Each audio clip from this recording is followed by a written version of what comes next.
the first time I ever spoke at NCS in Silicon Valley, we were at Sandhill Road. It's when Glenn Murray would come on the first Friday, and then other guys would speak on the third Friday. And I just loved going up. I would get up at 5 and hit the road at 5:30 just to make sure I didn't miss Glenn. Because for me, Glenn Murray was speaking things into my life that no other mentor, leader, father in the faith ever had. And I was really impacted by him. Remember, every time he'd sit down, he'd set up his little video camera. And the first time I spoke was on a Good Friday. And I remember I set up my camera and I'm like, there's two types of people that record themselves. There's people like Glenn Murray because people want to see what they have to say. Then there's people like me. And I just do it for my kids, I guess. But I really enjoyed that time.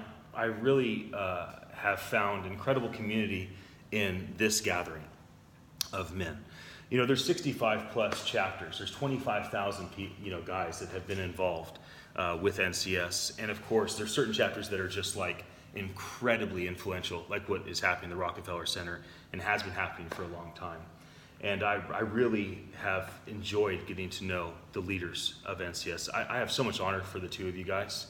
Like, I genuinely like being around you, and I think that this community is very safe under your leadership and your care. I think you guys are really amazing, and it's fun to kind of be shoulder to shoulder with you doing different things together. I've enjoyed that more and more. Also, like James Anderson, the more, yeah, I'm talking about him. I know. Hey, yeah. That's Tony and Dustin, by the way. Tony and Dustin, everybody, for the record. James Anderson, who runs NCS. The more I get to know James, the more time that we spent talking, the more I just feel so much vision for what God's going to do through the NCS community. I really, really enjoyed Jim Lane. I've had some really funny interactions with Jim over the last few years. And so I just see this community as a very important thing. When I describe NCS, I describe it as either the Illuminati of the kingdom or the skulls and bones for good guys. And for me, the reason why I would say something like it's the Illuminati of the skulls and bones, the fact is you're only here because somebody invited you. This is a secret society of sorts. This is a private group of sorts. Like, this is not advertised. It's either you're part of the group or you're not. And many of the men in this room, and many of the men in the room of the 65 plus NCS gatherings, are very, very influential in business, in politics, and in the faith world.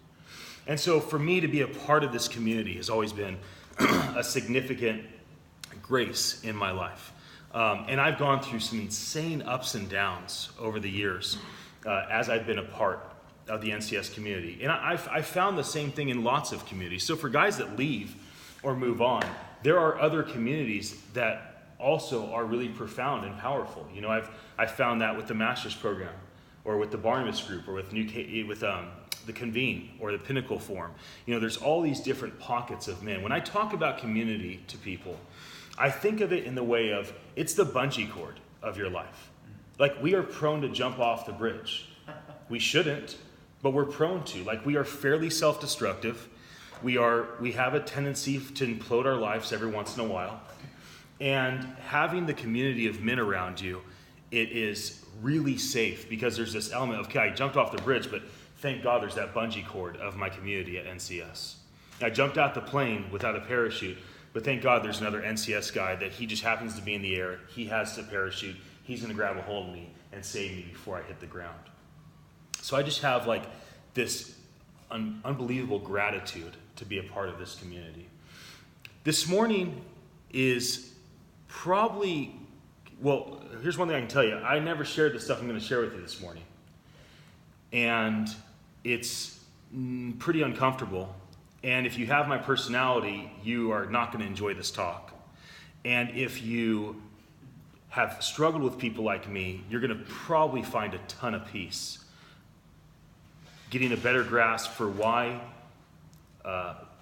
leaders like I are such a pain in your ass, and why we're so blind to our obliviousness and our narcissism and the list of things that cause so much hardship for our family and cause a lot of unsaid trauma to our employees, our partners, those we co-labor with in ministry. And so I'm gonna go underbelly. I'm gonna stir up some darkness but it won't be the only thing we talk about. I'm gonna talk about some mentors.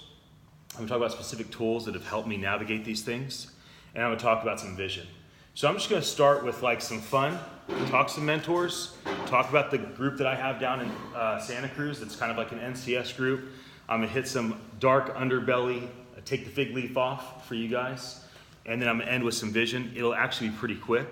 And maybe I can even end quick enough to where we can actually interact with one another.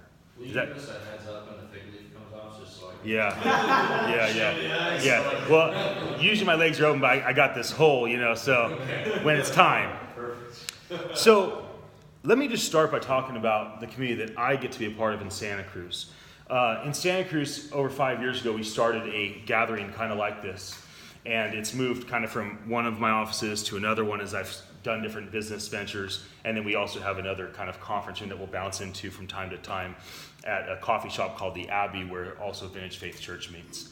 And I've been graced to be involved with Vintage Faith Church and Dan Kimball and Josh Fox for 20 years. I've had a really, really unique experience with mentors. And I don't say these things to name drop. And if it comes across that way, you just have to know that's not why I'm talking about it.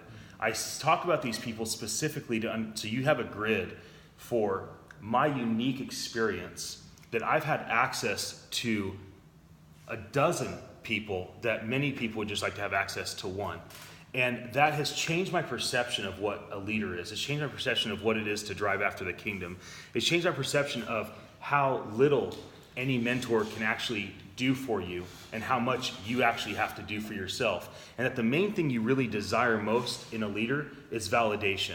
It's not that they equip you. It's not that they open doors for you. It's not that they connect you with the right people. It's that they validate you.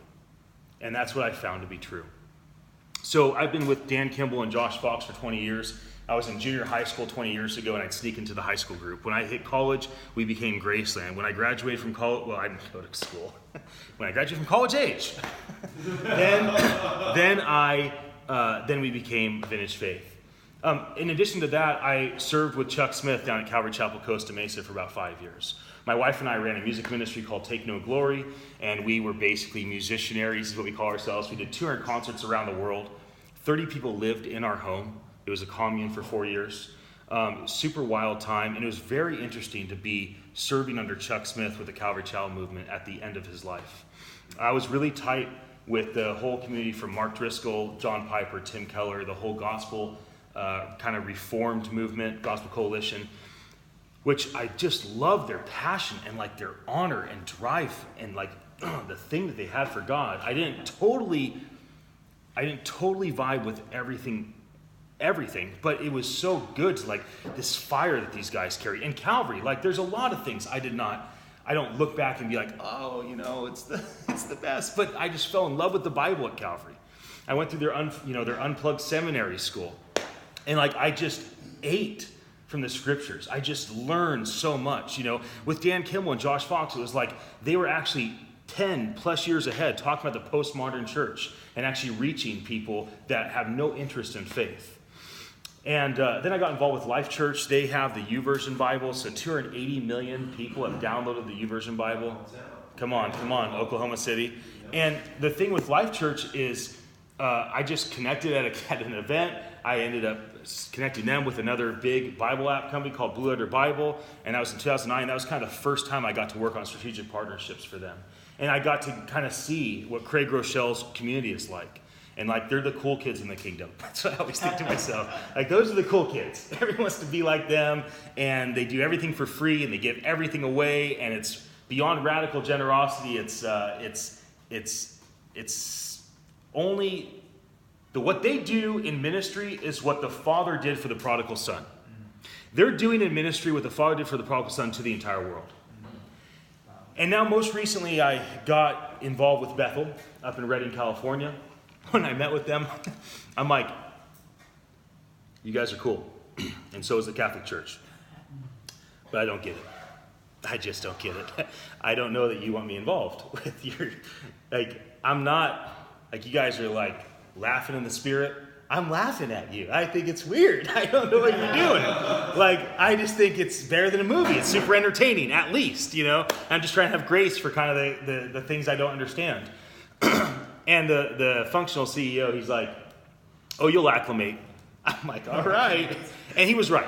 I did. I acclimated, and the way these men operate behind the scenes and off the stage is unlike anything I've seen, the men and women. The way they've empowered multiple generations. I've never seen anything quite like it.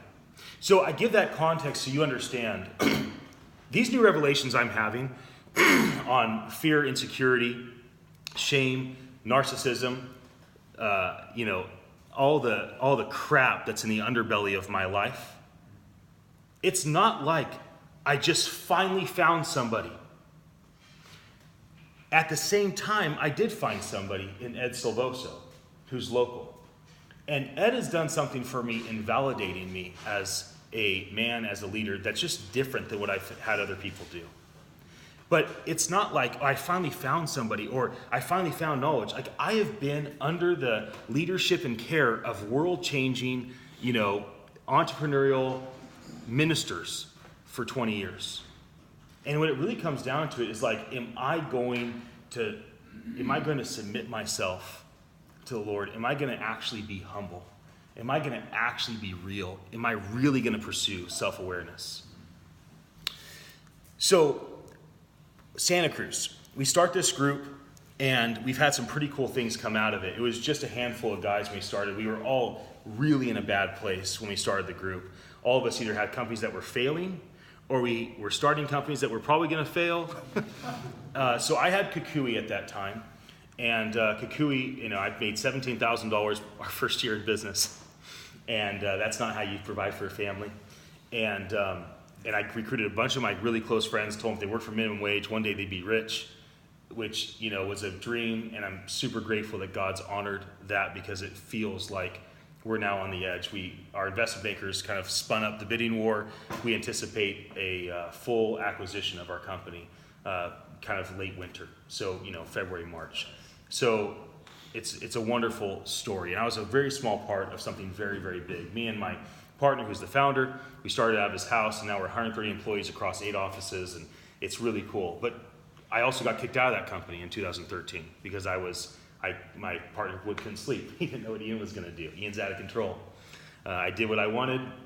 I would do things he told me not to do. I would not do things he asked me to do.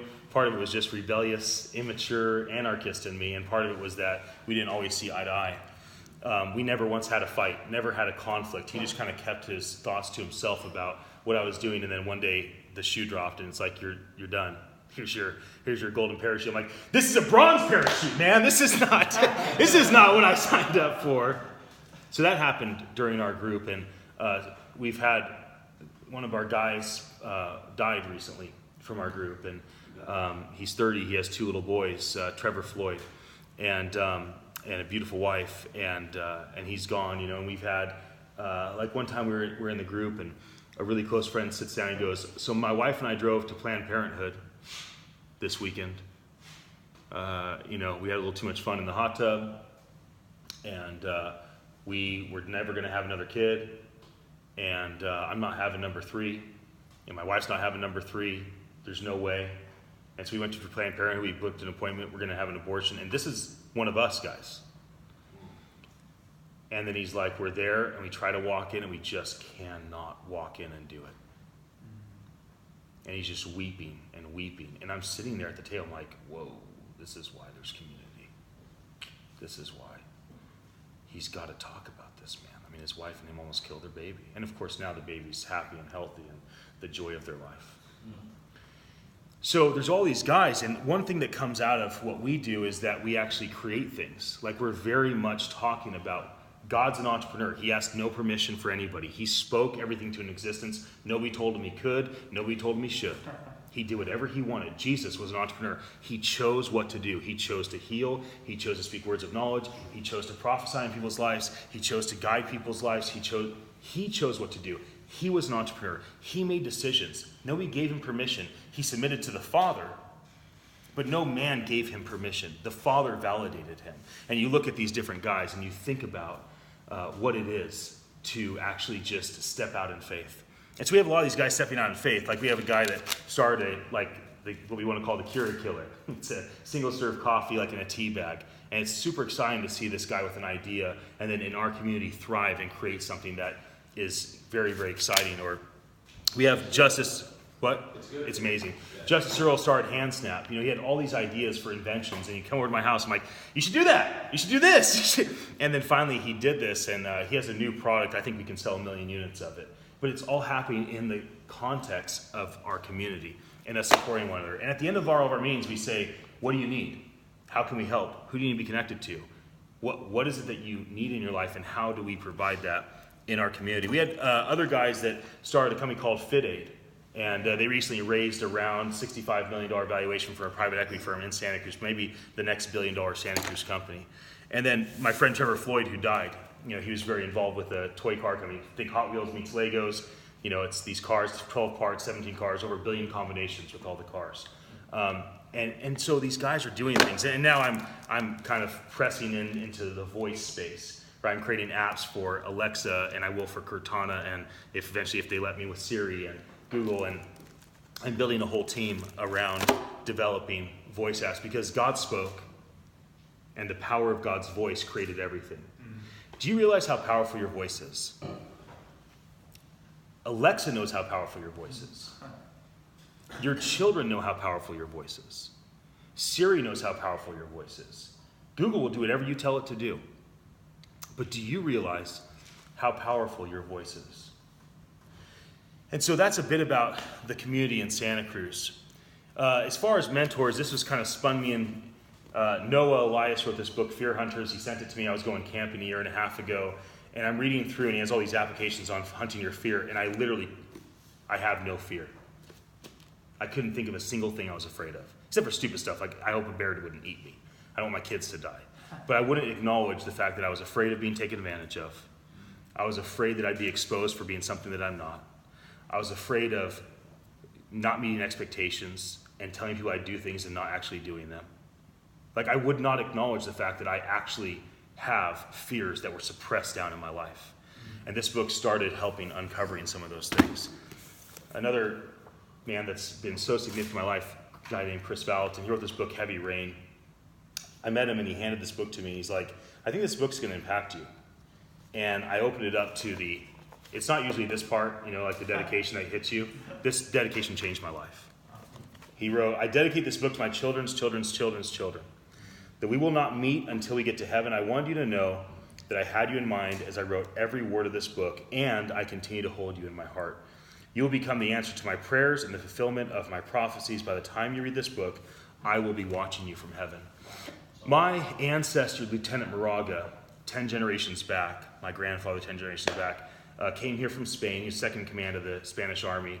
He landed in Monterrey. The general of the army was going back to Spain and told Lieutenant Moraga, you're done, you've served well. Take whoever you want, go up north and make a name for yourself. So he grabs the priests, 14 men, women, and children, goes up, lands in San Francisco where the Presidio's at. He founds the Presidio. And then a year later, he comes down to what we now call San Jose, and he founded the city of San Jose. I can't tell you how jacked up my life has been because of the Armageddon mentality. And the Armageddon mentality has just ruined my whole perception of the future. The end is coming. The rapture is going to save everything. Like, it's just this mentality of and guys, the fact is it's a multi-billion-dollar industry. You have to realize that the end times theology industry, it's billions of dollars in ticket sales, in book sales, it's in the economy.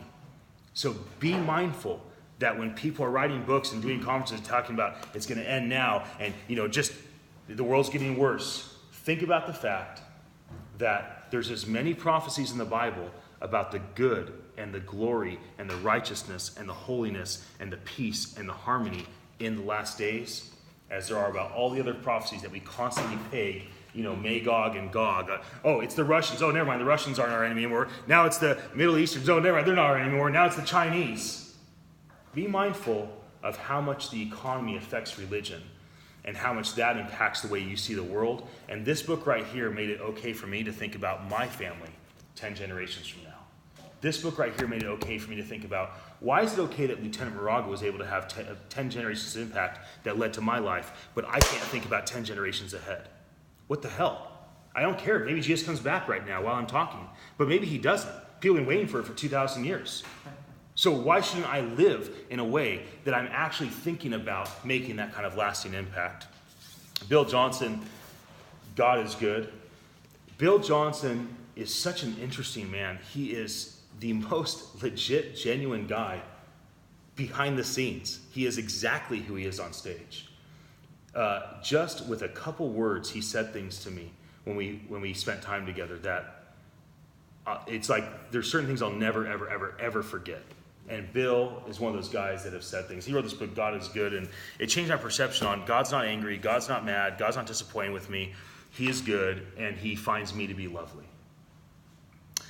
I've been looking for female mentors my whole life. I'm like, I need a woman. I need God to get rid of. There's too much testosterone in my life. And I found that with this woman named Julie Winter. She is an elder at Bethel in Redding. She's also on the city council, one of the 5 city council members in Redding, and she also is a nurse practitioner and runs her own practice. And she has been such a fresh wind in my life. I'm super grateful for her. When she wrote this book called Renew, it says, breaking free from negative thinking, anxiety, and depression. I bought a case. And this is like 4 months ago. I'm like, or whatever, longer. I'm like, I'm just going to give away for Christmas. I just want people to know Julie. Chris wrote this other book, Destined to Win. It had a big impact on my life. I already talked about him. And then finally, Ed Savoso. Ed Savoso, in my mind, is like the Billy Graham of the business world. Like, we don't maybe know him necessarily here or in America as well as they know him internationally, but what he's done for business leaders, for entrepreneurs, is kind of what like Billy Graham did for evangelism. It is profoundly significant, the impact that Ed Savoso has made. And I am just so incredibly grateful for the way that he has spoken life into me, that he has changed the way that I perceive my family, and that he has instituted a fresh grace into my life for tackling some of these really, really, really difficult things. Second that, Ian. Thanks, bro. Pretty steep on that. Very powerful. Very powerful. Well, gentlemen, I'm not going to keep yapping too much longer. I was driving over here and I posted a live video on Twitter. And it's me sharing a story of a vision I recently had that basically helped me understand how I use optimism to manipulate myself and others around me. I'm incredibly positive, charismatic, loud, bold, vibrato. Like, I'm usually the most influential guy in the room. I have an incredible amount of influence. People are very, very hesitant to ever confront me about anything. I'm not confrontable unless I want to be. I can spin every single thing around on people. I can always, it's not fair, the way that I can communicate. And it has not been super healthy for everybody around me. So Chris Valentin grabs me and he goes, dude, you abuse optimism like it's so brutal, man. Like, you are manipulating yourself, you're manipulating others, and you've got to get a handle on optimism. So I had this vision after that. It was probably one of the most clear, profound visions of my entire life. And it is, I'm surprised I shared it this morning publicly. But anyway, if you go on Twitter, you can listen to the little 4-minute vision. I'm not going to take the time to do it right now. After that, I went on YouTube Live. I'm dead set on becoming more vulnerable and starting to share things publicly. I'm tired of living as though everything's great, because everything's not great. That's not the way life works. Life is super tense, and if one thing's awesome, there's other things that are really, really not okay. So I talked about George Washington on YouTube, and I shared about 5 minutes of like some of the most insane, epic. He's like the hero of all time, and all these glorified stories. He can't die, and bullets go through his clothes, and he doesn't get hit, and the whole England army gave up because you can't kill George Washington. He's the one that slammed his fist on the table and said, sign the damn paper, it's good enough, and I won't be king, but like all these amazing things. But then there's like this dark underbelly. Like, he told his men, if you ever run, I will shoot you in the back, I will bury you, and not tell your family where you're at. And he meant it. He always had new clothes. And I remember back then, 250 years ago, you might take a shower once a month. He always had new clothes with him, and before he ever went into a town, he pulled off into the bush and he got in brand new clothes because he was that concerned about his self-image 250 years ago. He lied in his journals. So an example would be these men with him, they would ambush Native Americans who they thought of like the Taliban, right? It's not like they thought they were killing good people. They were wrong, but that's their mentality. We might be wrong too. And you got to think about that. I wonder how our great-grandkids will think about the way we are treating other people today and the way that we prop that up and share that and declare that. So his men would write journals. Everybody had journals. And his men would write journals. And what they would write in their journal was like, we saw the Native Americans, those evil people, and they were sleeping, and we slit every single one of their throats. Not a single one remained alive. We took all their stuff. But George Washington, in his journal, would write like, we were sleeping, and we got ambushed. And by miraculous grace, not a single one of my men died. We were able to defend ourselves. And just over and over again, his men's journals were all the same, and they were real and brutal, and his journals were always different. And they always made him to be a hero, always made him to be amazing. And I think to myself, like, how much are we doing that on LinkedIn? How much are we doing that? I mean, LinkedIn, look at my LinkedIn page. It's one of the best in the world. Like, I've cultivated this bad boy for 10 years. I've done LinkedIn branding for executives for a long time. It's one of the things I'm best at. It's 100% true. It's also 0.1% of my life. It doesn't expose my bankruptcy. It doesn't expose all the times I've been emotionally abusive to my employees, to my kids, to my wife, to my partners. It doesn't talk about the times I've been kicked out of my ministries, my businesses. It doesn't talk about my selfishness, my pride, my blindness, my obliviousness. It doesn't expose any of that. It only perpetuates this bullshit of like how amazing I am. And I am, but that's not all. I am God's son. I am brilliant. I am effective. I am productive. I have been doing things that are very significant in my life, but that's only part of it. I'm also like George Washington. And if I only tell the world about how I can't die and about how I refuse to be king and about how I have the loudest, and I'm not saying I'm like George Washington at all. I'm just saying the example. But I also am lying in my journals and threatening to kill my people if they don't do what I say they're going to do. And always caring about what my self-image is like. Like, am I really going to live like that? Or am I going to just say, enough's enough. I am who I am. I have fears. I have insecurities. I have shame. I do struggle with narcissism. I do have motives that are not awesome with all that I do. Now, I am a noble man, and I am passionately submitted and in love with Jesus. And I have a good heart, and I want to do the right thing. But at the same time, I have a lot of frailty in my life. So I wanted to share those things with you because I don't know that you've been given permission to be who you actually are. And one of the things that Ed Savoso said to me last month, he's like, Ian, God's bringing you into your fullness. And then Scott Walchek and I spent some time together, and we talked about me trying to protect this authentic me, which is probably really the false me, and how much I fight with my wife to fight to protect this version of who I think I am, when she's actually the one that sees me for who I am. And she says the things I don't actually want to hear. And I constantly spin everything around on her. And she says, what you just did was arrogant. I'll make it to where she can't win. I'll say, I'm not arrogant. Well, she didn't say I was arrogant. She said what I did was arrogant. She says, that was very oblivious. You just hurt my feelings. I'm like, I'm not oblivious. Okay, well, I'm not oblivious as a person. But you see, I spin it around on my wife. And instead of hearing her heart and saying I'm sorry, and actually making changes, I just spin it around so I can stay in control of the conversation and I can protect the authentic me, which is not actually me, because now for the first time I'm actually coming into my fullness. I did an event at the Twitter headquarters on Tuesday. It was amazing. We had a couple hundred people there. We live streamed and we had over 100,000 people reached through the dozens of social media channels that we live streamed through. And to me, like, that was the best version of me I've ever been. Those 6 hours and what happened and what was cultivated. And so I'm excited about getting real. You know, I'm going to share another story today on Facebook. And it's super raw. I told my wife the story and I was weeping the whole time, so we'll see if I can actually do it without crying. But it's another vision I recently had about how I have fear, insecurity, and shame muzzled in my life with a piece of paper and a pen in front of them. But I refuse to read what they have to say. And actually saying, okay, I'm going to take the muzzle off. And I'm going to allow myself to actually be a whole person and stop trying to control all these aspects of my life.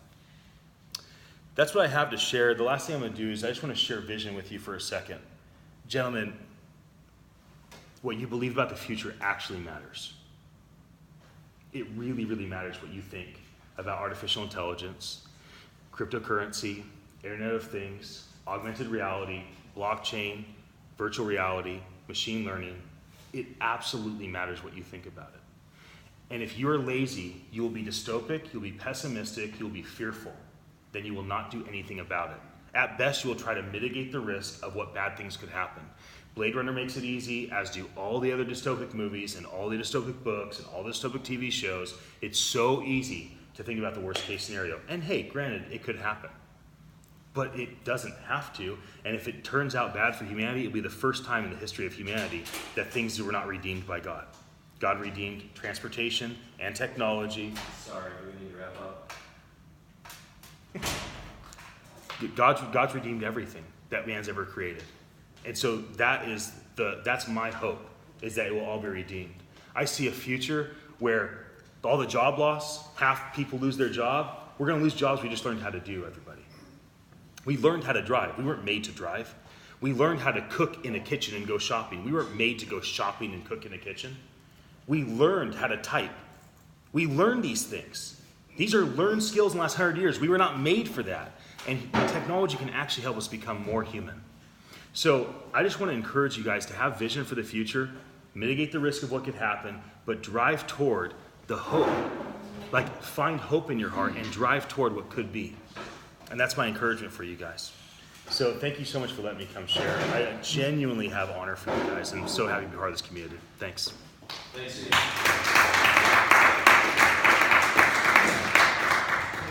Maybe a couple of questions. If anybody else has a question for you.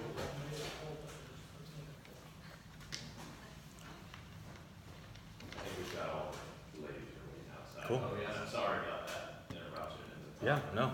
Dude, I love what you have shared, and I think that, you know, the whole spirit of authenticity and giving yourself permission to get real is, I mean, that's the first step to really becoming who God intended you to be. You can't address your brokenness, and you can't grow until you're willing to face it.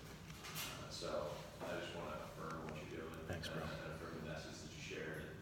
And yeah, I mean, while we have time on this earth, let's do what we can to That's make right. it like the kingdom. Yeah. Kingdom of God is false. Yeah. I live in a college town. I got a professor friend of mine that studied this. I want to ask him about the LinkedIn thing. She actually studies teenage suicides. And one of the first things she does is she looks up their social media. And judging by their social media, you think they're perfect. I mean, just live the dream, man. So, I mean, I'm not a tech guy. I'm an oil driller. Right? I can barely send email. That's why I came to this crypto conference, to meet smart people. What do you do about that? How do you get, and I'm talking to the young, how do you get the young, and I got 3 little girls myself, to say, like, you don't have to be perfect. Stop clicking the button to make yourself perfect. Can you get my question? It's pretty simple. It's choosing, well, I mean, it's a little bit of a spiritual answer. I don't really like doing that, but I'm just going to give it to you anyways. You have to live from identity and not for identity. And the reason why these people kill themselves when they have an apparently perfect life is because everything they've cultivated online is to create an identity, to live for an identity, to manufacture an identity. Yeah. And so instead of living from an identity and living genuinely out of that identity, they're trying to create an identity. It leaves them short, and then they're very unhappy, and finally they just finally end it all. Like, I'm not on social media, so I don't understand. The way we do it, the way we help them, is we have to do what Ian did. They live that way, kids live that way, because they learned it from us. That's right. And we need to idealize George Washington. Right. And they learn it from us, and it's magnifying. Right. Thanks, man. Yeah, John. Nice to meet you, brother. Thanks. Hey guys, we have to clear out, but if people want to keep talking, just walk over to Google and Jay and you can talk over there.